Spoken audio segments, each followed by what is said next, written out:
À l'automne dernier, France 3 avait mis un terme à la diffusion de Plus belle la vie. Les fans du feuilleton télévisé, diffusé depuis 18 ans, étaient inconsolables.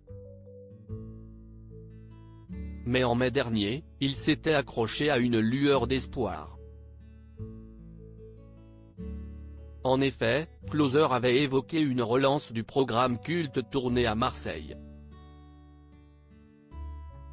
par le groupe TF1. Dans l'article écrit par nos confrères, il était précisé que ce retour pourrait avoir lieu sur l'une des chaînes du premier groupe audiovisuel français, c'est-à-dire TF1, TMC ou TFX. Dans un second temps, TF1 avait confirmé cette information auprès de Pure Média. Fin juin, Téléstar avait expliqué que le retour de Plus belle la vie se précisait et que plusieurs comédiens avaient été approchés. Selon les informations du magazine, 3 d'entre eux auraient accepté de revenir dans les premiers épisodes: Laurent Kéruzoré, Thomas Marcy, Stéphane Hénon, Jean-Paul Boët, et Léa François, Barbara Evenou. Ce vendredi 14 juillet, le même hebdomadaire a demandé à Laetitia Milo, une autre actrice iconique du programme, si elle pourrait rempiler dans le revival. L'interprète de Mélanie Rinato s'est montrée très cash. Supérieur à Plus belle la vie, que deviennent les anciens acteurs de la série? Laetitia Milo: on ne m'a pas proposé d'y retourner dans les colonnes de Téléstar. L'actrice, mannequin et écrivaine de 43 ans a indiqué qu'elle n'avait pas été contactée pour revenir dans Plus belle la vie. Régulièrement, on me parle du personnage de Mélanie que j'incarnais.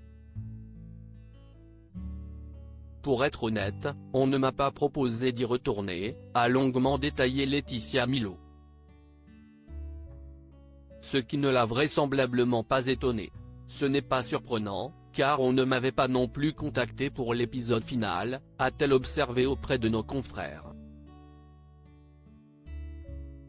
De l'été 2004 jusqu'au mois de février 2018, l'épouse de Badri Menaya, avec lequel elle a eu une petite fille, joliment prénommée Niana, avait prêté ses traits au personnage de Mélanie Rinato, qui travaillait comme serveuse au célèbre bar du Mistral.